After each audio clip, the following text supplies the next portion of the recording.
Now, let us go through some of the tips for developing reading skills. This we stopped here. We couldn't go because time was up.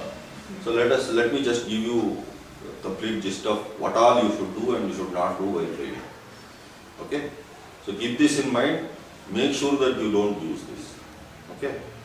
Now, if at all you don't like to read, the first thing you have to do is pick up what you don't like to read. Something you hate too much, pick that up. How brain works is like this. The moment you do something totally against you, if you are able to do that, then the other thing becomes easy. See, for instance, earlier you read it invertedly, which was difficult. We are not used to that. But after reading it inverted, reading normal was so easy. Suddenly you read the normal thing, it doesn't become great. You just have to read. But the moment you make it difficult for you, the easier one becomes even more easier.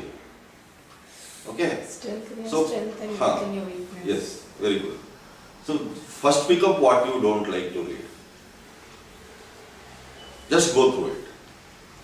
Even without bothering, just go through it. But after that, even if it is a small paragraph, but after that, find out have you caught something or not. That is the one thing you have to do. You have to close the book. See, if you are studying a textbook, majority of the time the textbook should be closed. Majority of the time you should be writing something. Okay? Unfortunately, what we do is we don't write anything at all. I told you, you have to always have a pen and paper before you read. You don't write anything at all. You just keep on reading, which is why nothing gets processed. So the reading time should be less. The processing time should be more. The writing time should be more. Okay? Because what we read has to be processed in. If it is not processed in, we are wasting time on what we have read. Okay? So then make sense out of nonsense. So even if you read something totally unfamiliar to you, try to make some sense out of that. If you have been doing such a difficult thing, later on to make a sense out of sense will be easy. Suppose chemistry, you are studying, a student of chemistry, you are studying chemistry. You can't understand anything or you get bored. You go to some subject which you have never heard of, like metallurgy. Right? So, at least read a few sentences there. You will not understand anything, but something will make sense. After reading one paragraph metallurgy, come back to chemistry. Chemistry looks so easy and familiar and then fantastic. That's all I say. So suppose biology you are not able to understand. Take an anatomy book or go to Google just to pick up some anatomy and read the most difficult Latin words on earth.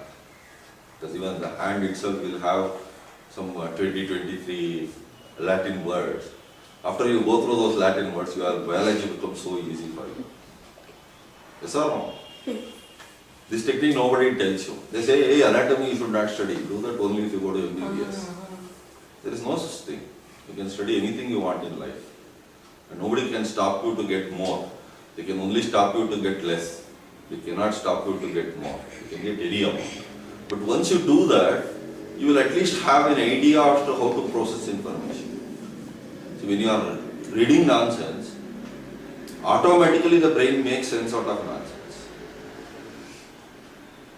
Okay, see, suppose you go to a movie of a different language which you have never heard in your life.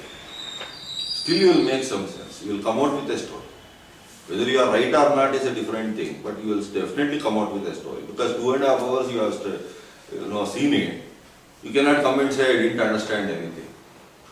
Some story you will make out of it. Okay? So same way, if you are able to make sense out of nonsense, don't you think we can make sense out of sense? Yes or no? Yes. That is what we are talking about. So read anywhere and everywhere. Don't read the way it is written. It is one of the greatest mistakes we do.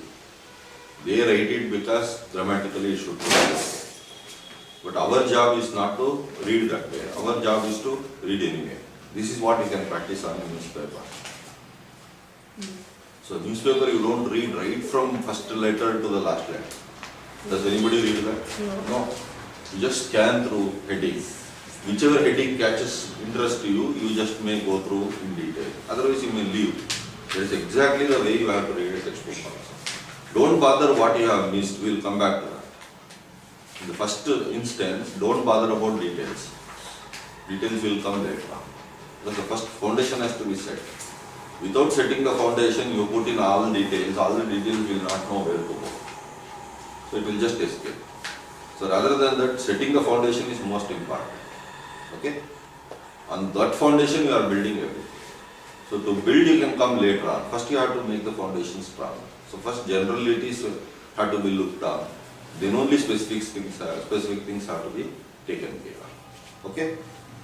So do not fix up time for reading. This is another mistake we do. Don't fix up a specific time that from this time to this time I will read. Because when the time comes, you will be looking at the watch only for it to cross that time, rather than bother about what you read. So fix up specific targets like I will solve 5 problems or I will learn 5 concepts. That will become easy for you because you can reach your target and you are happy that you have reached your target. 1 hour if you say I will sit for studying, you don't know what you have studied in 1 hour. Okay. For somebody's sake you may sit, but you will be losing a lot because anyway you will be wasting 1 hour, but you will not be getting anything out of it. Okay? Do not read without scanning. This I have told you earlier only. Scanning is very, very crucial.